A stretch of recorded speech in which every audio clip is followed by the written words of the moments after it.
Hey everybody, it's Eddie J on Crypto for GrowMyBag.tv. I hope you're having a good one.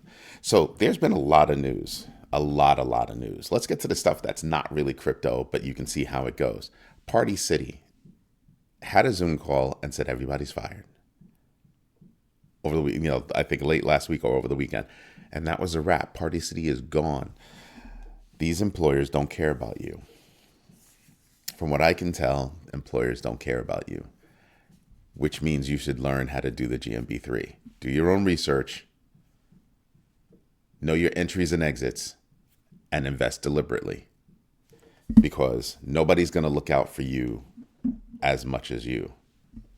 I mean, heck, they're not going to look out for you at all. Then you've got BRICS. So BRICS is now replying to basically the new regime saying, no, we don't have any intention of replacing the U.S. dollar. It was a joint statement by Russia, India, and South Africa. Only those three. The rest of the BRICS didn't say anything. Not a word. Now, when I look at South Africa, I kind of say, well, didn't you just come back from China? China had something like 90% of the African nations show up over there for a big summit. So yeah, that's because the money had started drying up that China was giving over to Africa. And so now they flew everybody back out to say, hey, everything's all right. And I'm sitting back and I'm going, yeah, that's interesting. Because Africa has a lot of the raw materials that the world needs. So China's been investing big in that region, right? So of course they're going to be quiet about everything that they're doing and let Russia, India, and South Africa go out there and talk. India, I told you before, I think India would have huge exposure should the United States actually start to flex and retaliate. Why? Because they get a lot of offshore business technology-wise from the United States. I think countries are making a stupid move to begin with by out offshoring all of their tech responsibilities. I think that's like the dumbest move ever. Because what you're saying is we're now going to get rid of the people in the United States that really know our business, that really know our tech, and we're going to offshore that to another country and rely on that other country to supply our technological needs, development, all that kind of stuff. And I sit there and I just go, that is a vulnerability that you're not necessarily going to survive. You're no longer in control of your destiny. First, we gave up manufacturing. Now we're giving up thought leadership, because it takes thought to actually do development and manage systems. Develop new systems, manage same. That's all happening in India. Not all of it, but you get what I mean. So now you've got as a company, you've got a vulnerability. You've got a tremendous vulnerability. Not the smartest thing to do. Not the smartest thing to do. So India getting all that business, they really don't want to have a problem with the United States. Because what happens is they have some people here and they coordinate with the people back home. Well, if the United States chooses to get rid of the people here, then all the companies here are going to have to scramble to get back the people that they let go because they offshored everything. The whole offshoring scenario has not worked out well for the United States, but they keep seeing the money. So greed settles in and they go, oh, well, but it's diminishing. That rate of return is diminishing. And then they're going to wonder, well, manufacturing left the United States. That's basically in China. And now you're going to get rid of your intellectual property? Because technology powers all of that. And that's overseas. So yeah, I can see how India doesn't want to really play that game. And Russia just really doesn't have any muscle to flex. They really don't. They really don't have that economic power that they once had. They've been hurting for decades. So yeah. So I can see why they would make such a statement. China wasn't involved. That's all I'm going to say. China was not involved. China's like, yeah, well, we're going to do what we do. I think BRICS is a very loose block, but it's a more of a political block than a monetary block. Doesn't mean that they wouldn't have monetary impact, but I think it's more of a political block than a monetary block. And China's still trying to play that political game. So we'll see what happens after that. But all of that is going to have huge economic impact, and we should be paying attention to that. Okay? Something else that happened, it was a massive data breach at a credit union, SRP Credit Union. And I'm sitting back and I'm saying to myself, not nobody, but a lot of people, a lot of us don't want to bank at banks because banks don't give us anything. So the next best thing is to bank at a credit union. But there's a give and take at a credit union. Credit unions don't have the security prowess that bigger banks have. Even though the bigger banks aren't all that great at it, they are better. And so you can see why this data breach that exposed 240,000 customers and they, just had their account information just all hanging out there. And you sit back and you just kind of go, yeah, banks aren't doing it in general, just are not doing a good job with, your data, your information. They've already proven that they don't do a good job with your money. Oh, no, let me rephrase. They don't do a good job for you with your money.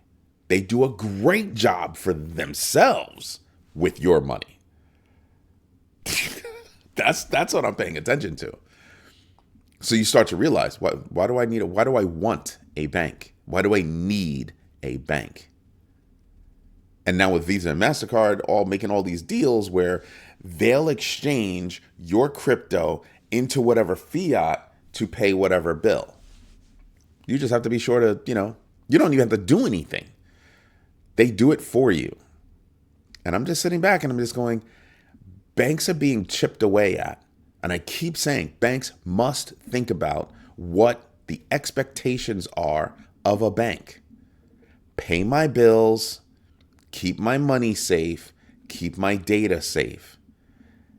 So far, they're not doing such a great job keeping my data safe.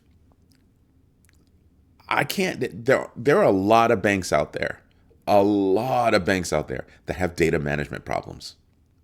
Citi, MUFG. There are a lot of banks out there that's public information. I'm not telling you that's anything that's not public information. You can go out there and read it. So you realize that, and let me tell you something. Managing data like that is not in any way easy. And still be able to run your business, it's not in any way easy. Not in any way. Right? So I'm not saying that it's an easy thing and they could just do it. No, it's not easy. They have to do it by law, but it's not easy. And it's something that you have to, update your security posture almost on a daily damn basis. It is not an easy task. Which is why I say, what are you expecting from a bank? I know I'm expecting to be able to put cash in a bank and pay my bills. Right? Other than that, I really no longer have any expectation that having a bank account is going to make me money. The only expectation I have is having a bank account is going to cost me money. Whatever interest they're paying me is going to be less than the fees they charge me. Oh, you only have that much money in your bank account? Let me charge you. You see how backwards that is? Oh, you've got a lot of money in your bank account? Let me charge you less. But I'm still going to charge you. So everybody in between has a problem. And then on top of that, did you know you no longer have that $250,000 per account insurance? You have $250,000 per bank insurance. So it used to be you had a checking account, you had a savings account at the same bank. You had different accounts, and each account had $250,000 worth of insurance, FDIC. That's changed. I've said that before. That's changed. So that's not an easy thing, right? And you start to realize, man, there's a lot of stuff that I have to think about these banks. And credit unions are nothing but smaller banks. They're just, not for profits. But still, they still have the same issues, the same problems, which is why I run to crypto. And crypto's not perfect, right? It can go up, it can go down. It's not a perfect space.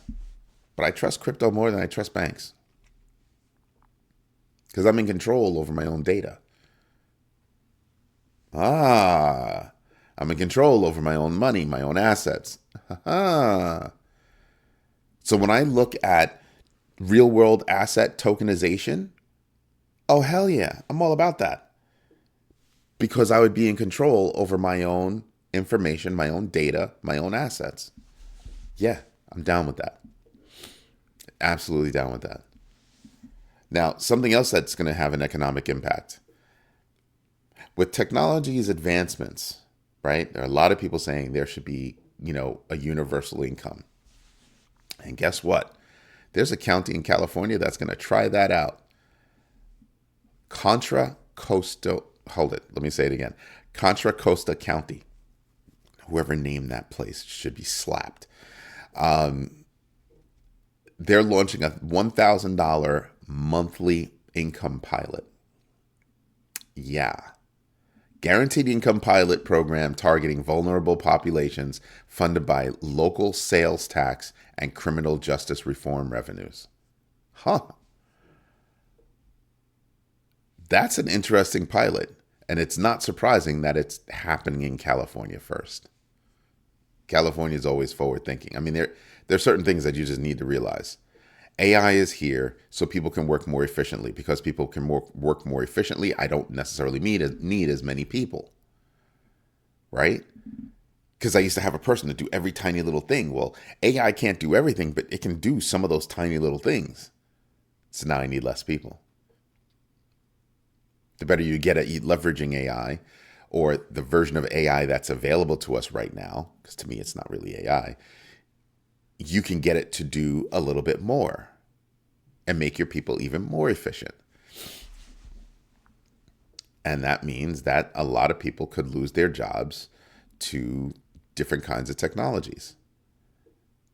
And before you start whining and crying, there's a machine out there that will literally print a house for you. Those 3D printing, yeah, they're 3D printing houses, which means that you need far less of a construction crew. The machine literally prints out the foundation and everything. You need far less people to actually build a house. So it's happening everywhere. It really is. I told you there was a system in China where they can literally remotely build a road. Remotely build a road with no human intervention. No human intervention. One set of machines goes through, flattens things out somewhat, and the other set of machines go through and they lay down everything, cement, tar, all that good stuff. Another set of machines comes through and smooths it out. All done by drones, electronically, remotely. So I sit here and I say, there's a lot going on. And it might sound funny, but go watch that movie WALL-E. It's a Disney movie, WALL-E, WALL, I think -E. Go watch that movie. Go watch that movie where machines do everything for humans and humans become lethargic and fat and can't do anything on their own. I'm not paying attention to that, but I'm saying that there's a lot of stuff coming that make it so that less people have to do certain things. So we're all going to have to upskill. We're all going to have to figure that out. And then the other part is we're all going to have to figure out how to make companies stop offshoring business. Oh, well, those people overseas are cheaper. To a certain extent. Until you start to, count the amount of time that it takes to get something done. Because of the time difference. You can feel, you're going to feel those impacts. You have to alter your management style. You also have to realize that you're letting go, you're releasing a lot of the information that you used to control in-house that's now out of house. And there's a lot of turnover. So you need to figure that out. And then you have to also contemplate not just one country's holidays, but the other country's holidays as well. So it takes a lot. It really takes a lot. So when I look at, universal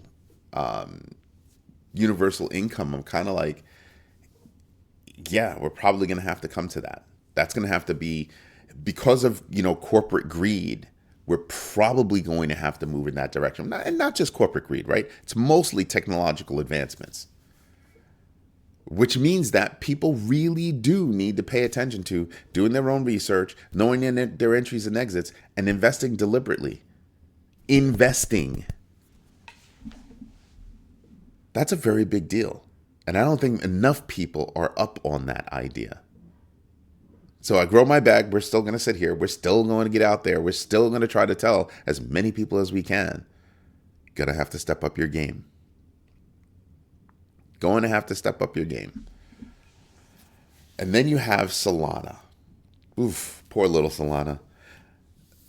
Network volume is dropping.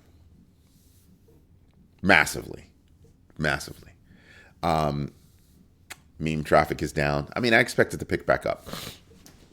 I really do. But Solana does have issues.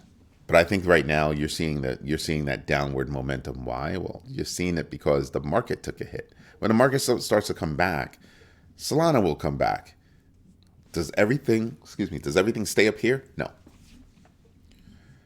Eventually things come back down. But when you're looking at your charts and you're looking at this time frame, zoom out and get a better perspective of a larger time frame.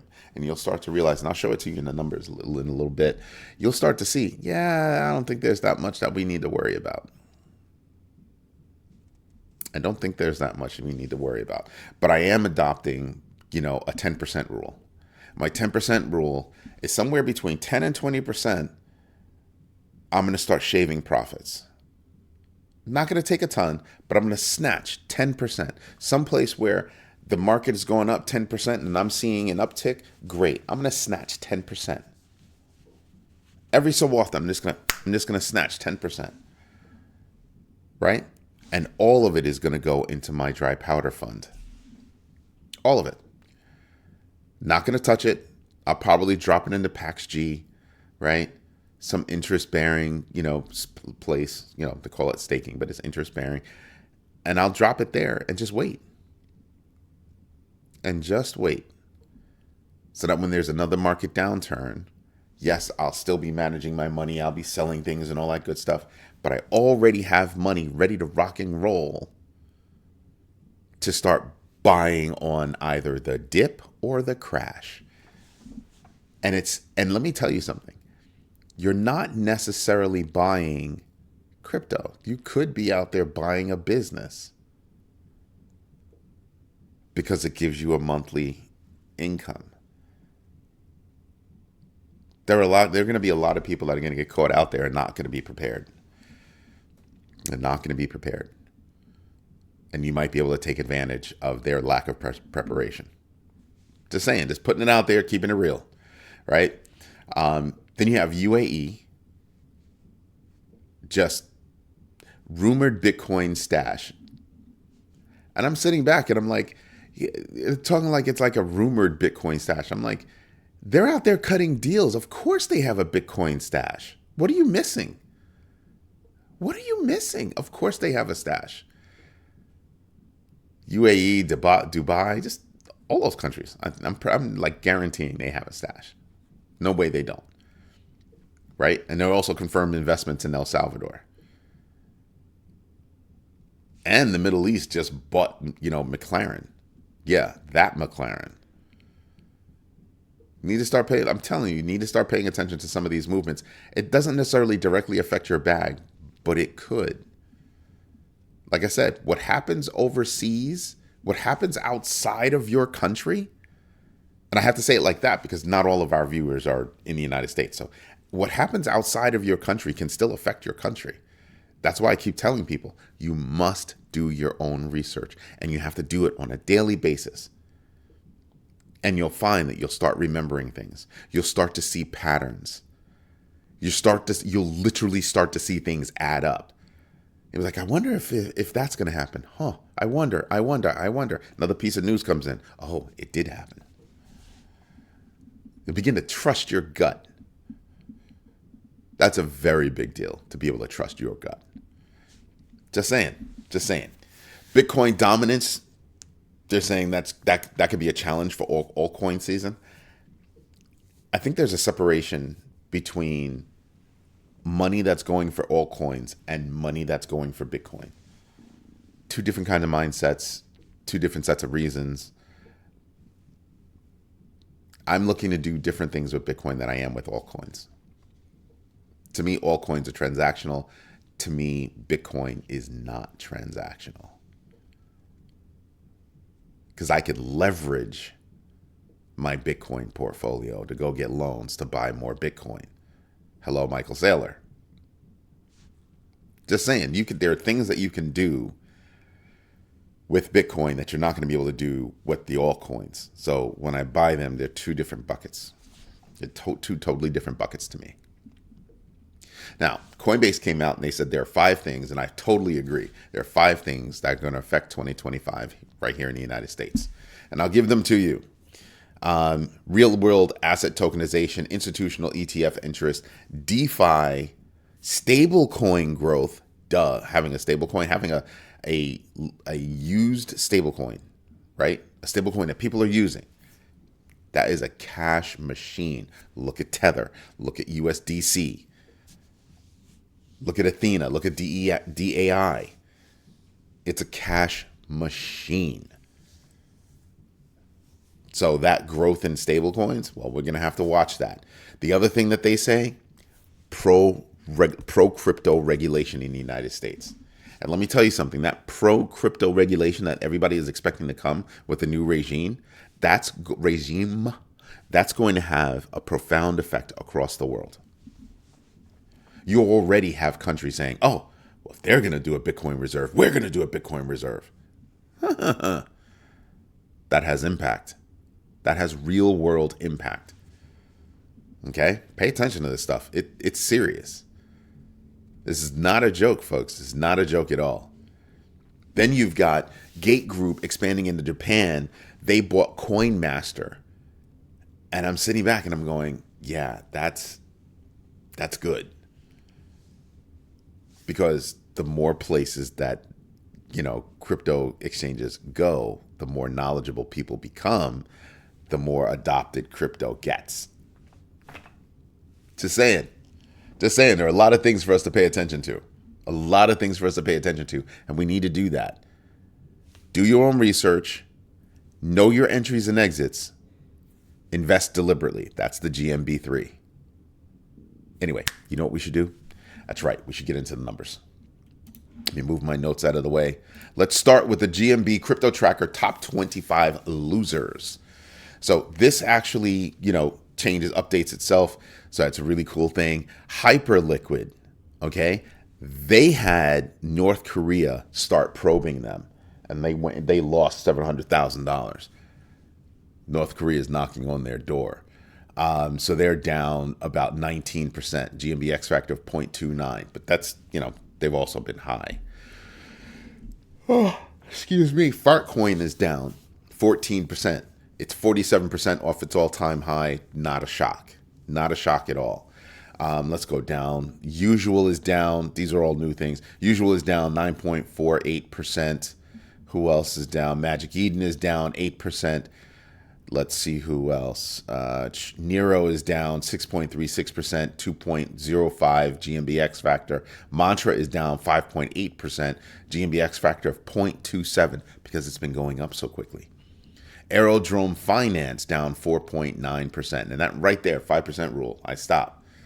I make note of who else is going down that I kind of like Sui. But it's below 5%, so I'm not going to care. That, to me, is nothing more than cashing in on profits. A 0.14 GMB X factor, that's exactly what that is. Let's go check out the winners.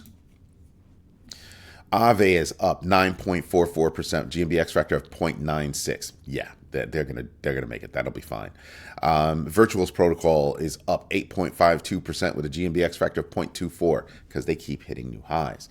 Algorand is up 5.21% with a GMBX factor of 8.78. Hedera is up 5.11% with a GMBX factor of 1.06.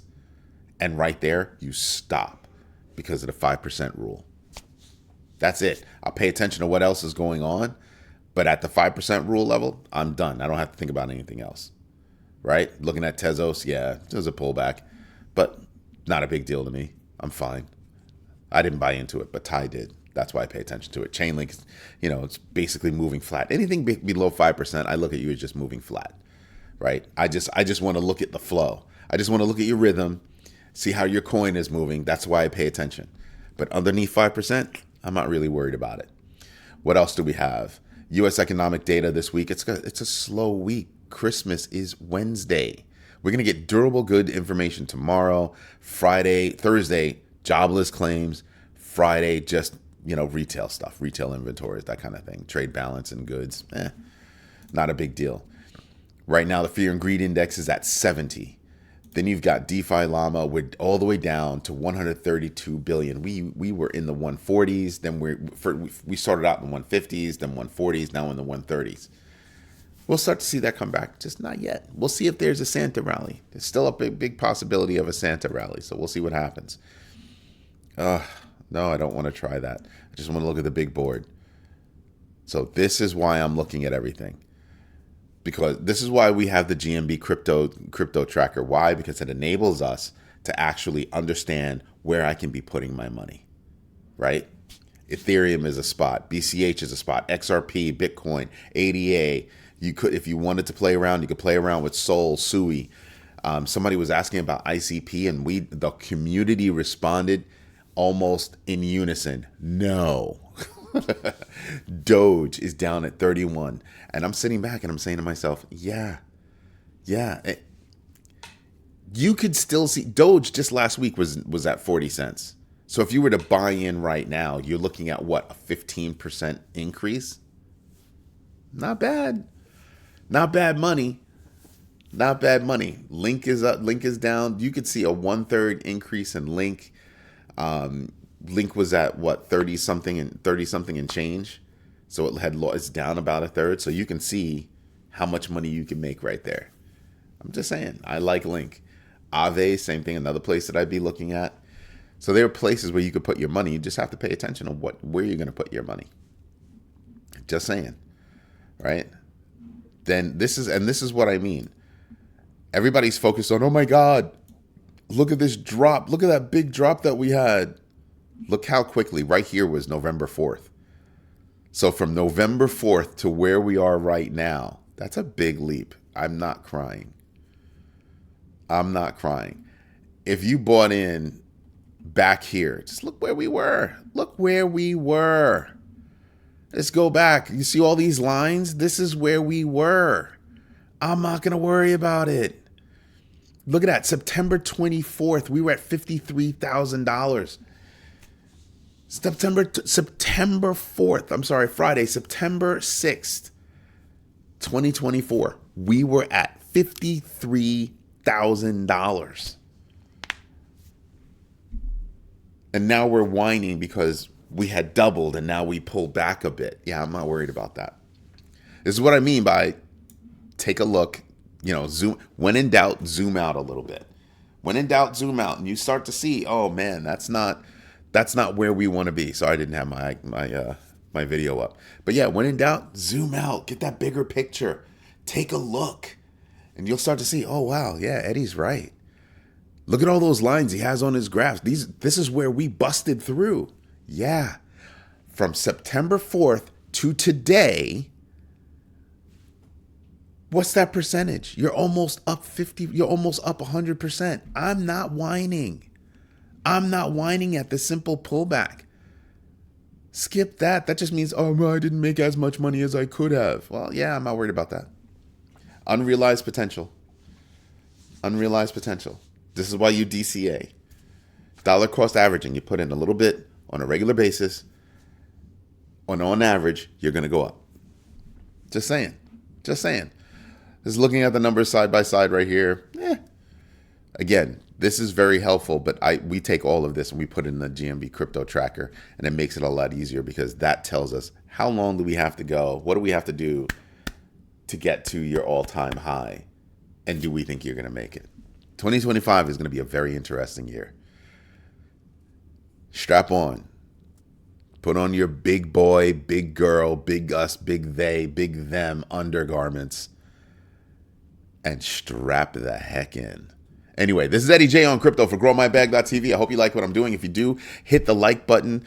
Definitely subscribe to the channel. And if you can, become a big bagger, because being a big bagger comes with benefits. Anyway, everybody, thank you. Have a good one. Bye-bye.